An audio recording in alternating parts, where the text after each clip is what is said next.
What's going on, everybody? Phantom here, and today we're going to be talking about my favorite Fae Blessings in Sworn. Now, for those of you who don't know, Sworn is a game that is on Xbox Game Pass right now. Came out a couple of days ago, probably a couple weeks ago at this point. I have about 3 days played at this point, and I'm feeling pretty confident about my opinion in the game. I've had some pretty good success. I've had some pretty bad failure, especially starting out. And today I just want to talk about what I think is going to be the most useful Fae Blessings. It's the core part of the game. It could make or break your run. There are inherently some better blessings for better weapons, while some weapons work with other blessings. So this is kind of a general video on what I think can work on the most weapons and what is going to be overall most helpful in terms of passives as well as just overall viability if you're in a situation where you have to take something. That being said, there are 8 Fae Blessings currently in the game, version 1.0. We have Badb, Bira, Cleona, Gogmagog, Lu, Mab, Oberon, and Titania. Now, a couple of these, they all have their different effects. They all have their different passives. So it really depends on the playstyle that you're going for what you're going to take. But I'm just going to jump right into it. We're going to start off with Badb. She's the first one off here to the left. Now, for me, I currently, in the state of the game, she's extremely good, but I think there is 2 other options that just slightly outweigh her viability on multiple weapons. So I'm going to be putting her in A. Now, I want to talk about each individual one with why. So I pulled up the Sworn Wiki. We're going to kind of talk through each pick. Now, Badb focuses on backstab. So what that means is that there's a lot of weapons in the game that you're not going to be able to really use her with. A lot of range stuff, it's not viable to get in their face and backstab unless you're running like chakrams, which you then have the return to the caster. But you can see a lot of these are going to be very useful. You have a high chance of evade after using certain abilities or after getting a kill or incoming damage. So that is huge if you're running a solo run. It can buy you some time to get into a better position without enemies targeting you. Or if you're in a group setting, you can just kind of take the heat off of your back, go around doing some backstabs, kind of like a rogue build. And that's kind of what it is. It's a rogue build. So you're going to be in their face. You're going to be backstabbing. Ideally, you're going to have something that you can teleport behind them, like a blink or like Shadow Strike from Vigilante. There is a lot of things here that's useful, though. Your dash has an additional charge. You move faster while the invisibility is active. And the backstab damage is massive, which is why I'm putting it in A tier. Now, there's, like I said, a couple of the ranged items and weapons you're not going to be running this on. So, for example, Magic Staff, I don't think this is very good on. I don't think it's very good on Armillary Sphere. There's a couple of those weapons that I really don't think this works on, which is why it's not S. There are 2 blessings, I think, that work on just about every weapon, and I'm going to get further into that with the next choice, which is going to be Bira. Bira, in my opinion, is going to be the first S-tier Fae Blessing. And the reason that is because you can use her on any single weapon, and it is going to be viable. It inflicts chill. So what chill does is it decreases enemy movement speed and attack speed. Now, the reason why that's good, in higher difficulty, enemies are just attacking like crazy. They're super quick, and you need to slow things down. But what really makes this shine is building Frostbite. Increases your Frostbite buildup. Frostbite will freeze after you fill the entire bar. What that does is it's just like Gogmagog's stun. It stuns them for a period of time and encapsulates them in an ice block. And it is huge for giving more damage over time, resetting so that you can heal yourself. So let's say you're in a boss fight, you have Sanguine Serum for your potion. You can get a Frostbite proc, pop that potion, and you can do a ton of damage, heal yourself back to full, and now all of a sudden you're not in a bad situation. Things like the Spirit Guardians on Spectre running Frost buildup is absolutely insane. It can absolutely Frostbite build up and freeze them super, super quick. I think any weapon in the game can use Bira and it not be a problem and not be a helping blessing. Now, the reason that I put this in S tier, again, it gives you more options in late runs. So if you need a chance to just reset mentally with the build, you're taking less damage because more enemies are frozen. You pair this with, like I said, Spirit Guardians, the turrets that shoot out from Spectre. It is going to just freeze everything and bide you a bunch of time for maybe some of your teammates to do extra damage if they're running a backstab build. Or you, if you're running a Bira complemented by something else like Titania. For example, I run a Bira Titania build with Scythe, and I use Spirit Guardians and the Scythe, so my right click is on Titania, or my heavy attack is on Titania, and it does thousands of damage while my Spirit Guardians are just proccing Frost. Now that is just something that makes this absolutely top tier in this game. And you can see there's some other perks as well that are really, really good. So Frost Novas, you can have it where they seek your enemies. Your ultimate inflicts a massive amount of frostbite. The ultimate is crazy good. Gains additional mana charge. So something like a Spirit Guardian build, it's going to be very, very good. Anything that you're using a bunch of spells, this is going to be extremely, extremely helpful. You even have a spell deals bonus damage, which is awesome. You can get, depending on the rarity, you can get up to 40% and then stack that with your horns. Now, there's a couple of duo blessings that I'm going to kind of bring into it because of the fact that I don't really like any of the Badb ones. Some of them are good, but I don't really love all of them. Now, Shatter is kind of commonly known, at least amongst my group, as people love it. I don't personally like it because it takes away the frost, takes away the freeze. So instead of being able to dish out a ton of damage while they're frozen safely, it explodes for a burst of damage. Now, it does help the burst of damage, but in my opinion, if you have a group of 4 and you're dealing all damage, you're going to out-damage as a group what you can proc Shatter on. So I don't personally take that. I do think that there are some really good ones. Venom stacks don't decay on chilled enemies is okay. Frost Nova's burst 3 times. I think that's a really good one if you're running Oberon, but I typically don't ever run Oberon, and we'll kind of talk about that. But mainly overall, I think this one has a core kit that you can pretty much grab any single blessing from Bira, and it's going to help you in some way, shape, or form.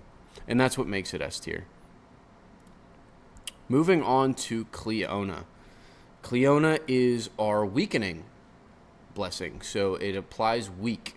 Now, I'd like to talk about this before I put it in any tier spot, because this is kind of up to the eye of the beholder. I personally run her as a passive blessing. So what that means is she inflicts weak. So I will almost always take my companion as Banshee if I can. Having a pet or companion that just shoots weak at random enemies is a huge help. Weak reduces enemy damage, so it's not like they take more damage. I do think that it makes a lot of sense to have this at least somewhere on the team because you're just taking less damage overall. It makes the endgame boss fights a little bit easier because you're not taking such crazy amount of damage. I don't personally take it on all of the attacks because the bonus damage isn't huge. It's not like crazy good, but it does help a little bit, and I don't think that a attack that you're going to be using a lot should be inflicting weak because it's a one-time attack. It does not stack at all. It's just a flat weakening. But it does have some really good passives. Like I said, take less damage from all enemies. The damage reduction is really, really good. Blessings have one less option but increased rarity. If you have full rerolls, that's a very, very, very good blessing to have in your pocket, because your rarities can make a huge difference in the performance that they have. Some of the other ones, they're okay. Weak lasts longer when you apply it. That's great if you have that companion. Take less damage from traps. That's okay if you tend to hit traps a lot. I try to avoid them like the plague, or use them to my advantage. But overall, I think that this is a good utility blessing, but not anything crazy for the actual gameplay. And that's why I think I like to put her in B tier. B tier is a good in between. It's useful as a backup, but it's not like a primary blessing. And we'll kind of talk about that a little bit as we get into some of the other ones that I think are, a little bit higher or in the same boat. We'll talk about it. For the most part, there's going to be 2 in every single one, except for the bottom 2. Moving on, we're going to go to Gogmagog. Now, this is the other one that I think, personally, again, this is all my personal opinion, I think this belongs in S tier as well. So we're going to put that right there. The reason being is, again, just like Bira, you can put this on just about any weapon, and it is going to be viable and helpful for the run. It inflicts stagger, and the bonus damage that it increases to, depending on the rarity, is usually pretty good. So you're not only increasing your damage output, but you're also stunning. I have run Gog on just about every single weapon in this game so far, and not one of them has disappointed me. Now, I'm going to be doing a weapon tier list, and there is 1 or 2 weapons that this doesn't work on, and it's simply because the weapons suck. There's just zero use for the weapon in the game. But inflicts stagger, huge. It's a massive stun. The only one that I don't really ever take is the Mighty Dash, because I don't love being in the face of the enemies a lot of the times. But the other thing is the passives of Gogmagog. The damage shield is arguably the best passive in the game. It completely negates 1 instance of damage. With Gogmagog, over time, you can actually stack damage shields, so you can get up to 3, I believe it is. So you have, where is that at? Somewhere down here. Up to 3 times. Can stack up fully armored. When damage shield breaks, you create 6 quakes around you. Permanently take 1 less damage. Like, there's a ton of different things here. The round table, his round table. We didn't talk about round tables at all, but his round table gives the entire party a regenerating damage shield. It is the best round table that you can get in this game. Bira's was you increase chill for the entire team, which is okay, but chill as its standalone self isn't a huge help.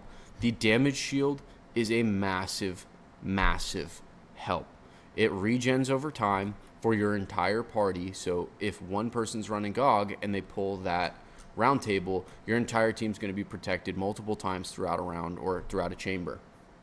You stack that with yourself, with stacking up to 3 times. You get a damage shield after casting your ultimate. Things like that, you are never going to take damage, and it's going to be a free run, which makes this absolutely... Honestly, I would put this as an S+, because this is just like, his passives are unbelievably strong. It makes the game basically easy mode on any difficulty, because it's negating an entire instance of damage. So you could be on final boss, get absolutely smacked by something, and it's perfectly fine. If you have the stacking up to 3 damage shields, you could get smacked 3 times in a row.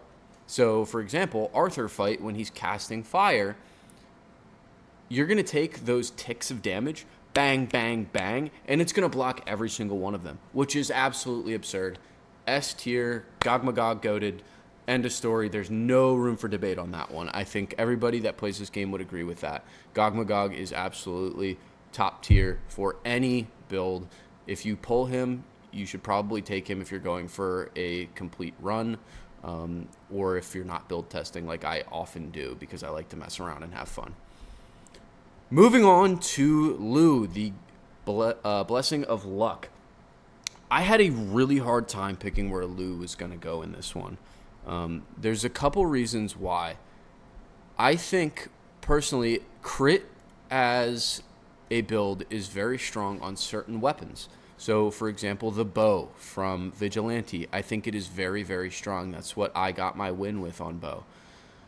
The issues I have with crit is that it's not a guaranteed source of damage. So you might hit somebody like a freight train, but you also might not.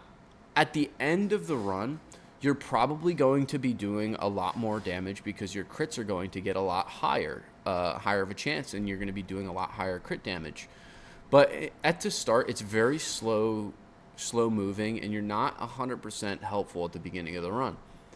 There are some good passives from Lou, so you increase the gold that you get from a lot of sources. You gain 10 gold, deal bonus damage for every gold that you have. So there is a lot of passive viability as well for, just, hey, I found a Lou, let me just pick this up.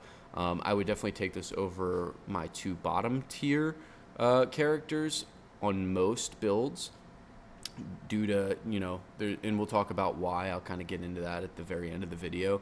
But having mark and crit, it really helps if you have multiple people running crit, because you have multiple marks going off, which increases your crit chance. And then you all are doing crits. I think, personally, I'm going to put Lou in the B tier because I don't think he's necessarily not good, but I don't think he's great. I think Badb, I think Gog and Bira, and one other character are significantly higher ranked than Lou because it's a guaranteed source of damage or guaranteed source of utility compared to some of the other ones. Again, it's a really not bad supportive role, but I don't think that it's great in every weapon or every scenario.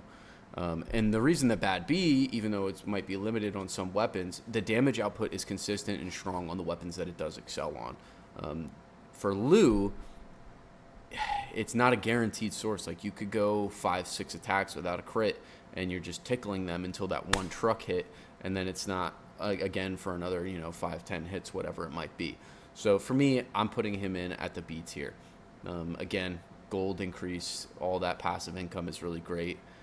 Especially if it's just a supportive role, but I think as a primary role for certain weapons, it is just not the best.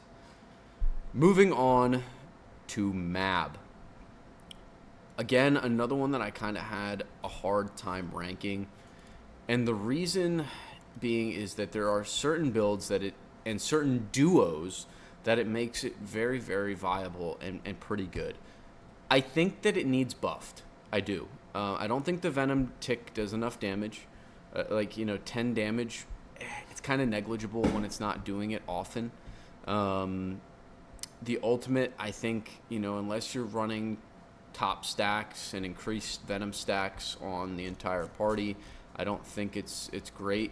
Her round table isn't necessarily great. Your companions deal double damage. And I get it. She's kind of like the Spiderling thing. I think if they buff the Spiderlings, buff the Venom stacks, it would be very, very, very good.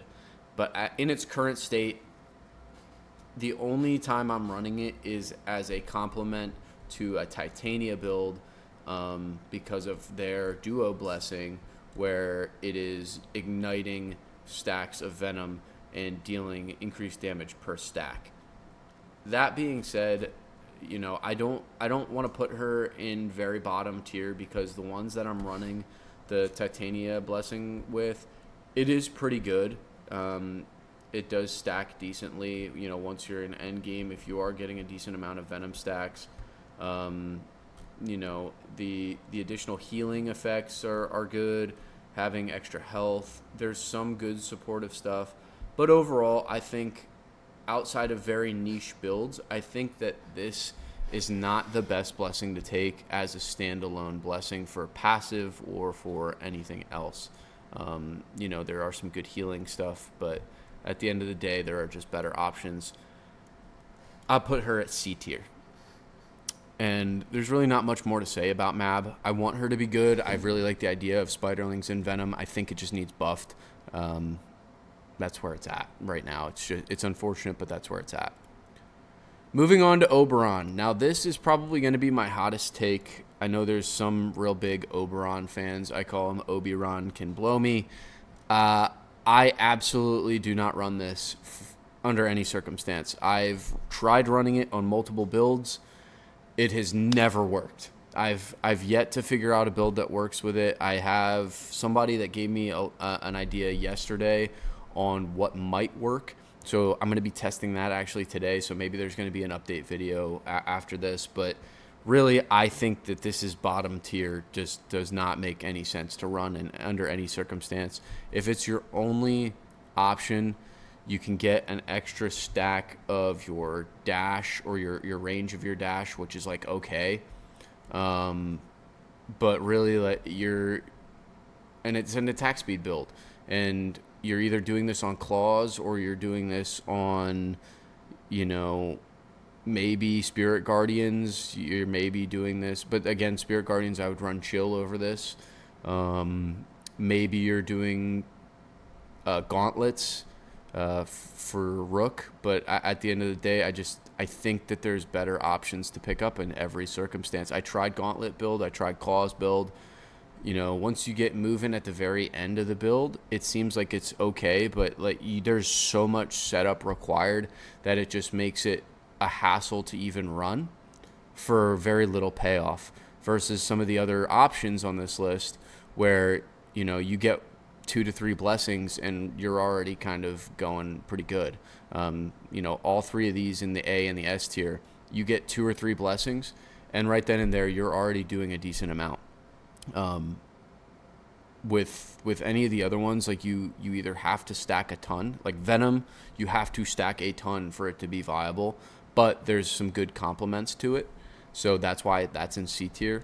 For Oberon, during your flow, attacks with Furies can backstab. That's a good complement to Badb, but I don't love that build. This might be something that I'm going to mess around with. Chain Lightning inflicts Venom. If Venom's damage was a lot higher, it would be better. Greatly increase your crit hit chance. That's a decent one if you do Lu Oberon. But again, that's going to be a hit or miss kind of build. I'm going to mess around with some more builds with Oberon, but as of right now, from what I have personally seen, the only viable one that's huge help is while in flow, your ignite effects have no cooldown. So you run Oberon with Titania, and all of a sudden you're igniting every single time you attack, and it's just becoming this freight train that you're hitting. Again, I don't know what weapon that would really help on outside of gauntlets or maybe claws.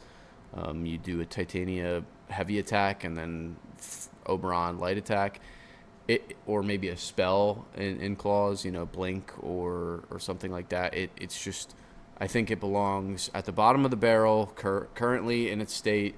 Hot take, I know, probably, but this right here so far is exactly what I think. It's giving me an F for failure, but that's okay. Moving on to our final Fae blessing. We are going to talk about Titania. Titania, in my opinion, I was actually a Titania hater. She was going to be at the very bottom of the list up until about 4 or 5 days ago, and I started messing with some builds with her. She is undeniably, if you throw all of your blessings into Titania, you will do the absolute most amount of damage. I had a run recently with my friends who are on Baron difficulty where I did about 400k damage running a Titania scythe build with so heavy attack, and I was doing 4,000 damage per right click. And it was stacked 3 times because of the blessings. So you can get additional charges, up to 3 additional charges with Great Ignis and Greater Ignis once you move on a little bit further. And then I think you might even be able to get another one. What's crazy about this is that there is so many here. So second ignite charge deals damage.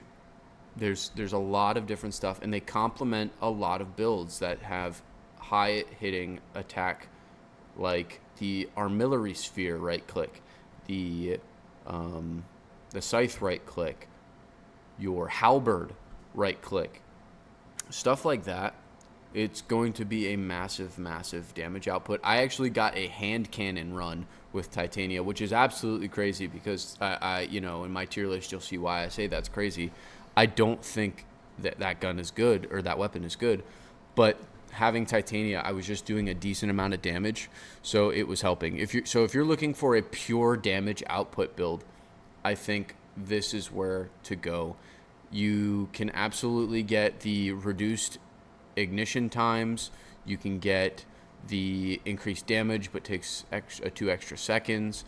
The thing about this is that if you do take this, you want to do everything you can to be proccing as many ignite stacks as you can. So you want the ignite effects recharge quickly while you immolate. You want the higher damage output, but it takes longer to recharge, because you're going to get another one where you have ignite charges stack, and then you're recharging while it's already doing that. And then you also have a explode damage, or when you kill somebody with an ignited attack, it refunds some of that charge up to a certain percentage. I think it's like 60% is the flat rate. That's huge. So you're just going to be proccing these ignites constantly. So imagine having full stacks of So on Scythe, and that's 10 stacks. You have the passive that it doesn't reset on kill. So if you get a kill, it stays at full stacks. And then you have, let's say, a blink, which you can do, your heavy attack deals double damage after blinking. And then now all of a sudden your normal attack that does, let's say, 300 damage is hitting for 4,000 damage, which is just absolutely absurd in this game. I mean, I was literally one-shotting rare enemies inside of the Grail. So now, again, like I said, this is like halfway difficulty. That's not endgame difficulty. I haven't tried that on endgame difficulty yet. So there is some room for, viability there. I think anything with the idea of a stun or a status effect in terms of stuns like Bira or Gog is going to be a little better, which is why Titania is going to A tier. Again, these two for damage are going to be your best options, but overall viability for success in a run, I think Bira and Gogmagog stand out due to their utility, both on the passive side of things and the status effect side of things. You can stun with both of these and make enemies not able to do a thing. So you stun them, and if you have both on your team, by the way, it's over, because I literally had a run yesterday where we went from stun, frostbite, stun, frostbite, and then they were dead. And it was like endgame. I think it was Bedivere. No, it was Arthur. It was an Arthur run. And on second phase Arthur, we stunned him, frostbited him, stunned him again, and then frostbit him again, and he was dead. And this is phase 2 Arthur. So that right there is what makes these two S tier. You take no damage. It frees you up to do whatever you want and attack and put as much damage output as you can. So in my opinion, if you have 2 people running your Bira and Gogmagog, and you have 2 people running these, or a combination of all 4 across your whole squad, you're going to be in a good spot no matter where. Now, these guys all at the bottom, again, I think having a Bira or a Cleona on the team is worth it. I put her on my companion almost 100% of the time if I have the option to. If she becomes an option where it's like this, or like Lou, Mab, or Oberon, or I'm late game, I don't have a companion, and I don't necessarily need anything to support these, I will pick up Cleona just for that companion.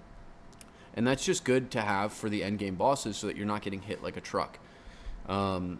Same thing with Lou. Like, if you're going to get Lou passive, you want to get that early on. So I don't necessarily think it's hugely viable in A or S. If you want to get Lou passives, you want to get it early in the run because of the fact that it stacks for resources. So golds, crit hits, marks, stuff like that. It's something that you have to build up. Venom, same thing. You have to start very early, build it up to a certain point. Same thing with Oberon, which is why these 4 are at the bottom and these 4 are up. It was very hard to differentiate all of these because I think, truthfully, any of these could have been down here. Either of these could have been down here. This could have been up here. The only one that I'm confident in right now is Oberon, and I think it's due to the lack of experience I have with messing around with this build. So, Oberon could be kind of wherever. Sorry, Oberon can blow me. You're done. Anyways, let me know what you guys think. I am having a ton of fun in Sworn. I know it's not the most popular game. That's why I'm making some content. I want to get it out there. I want more people to play with it, experience it. It's Hades, but it's multiplayer. It's a lot of fun. And I am streaming this on Twitch just about every day. Make sure you come on over, check it out. We can have some discussions in the chat. Drop some comments. Let me know what your favorite Fae Blessing is. Let me know what weapons you're running. I'm going to be doing a weapon tier list next as well, so that's going to be coming out very, very shortly. I hope everybody enjoyed the video. Make sure you drop a sub. Make sure you check out the Twitch, and I will see you guys in the next one. Peace.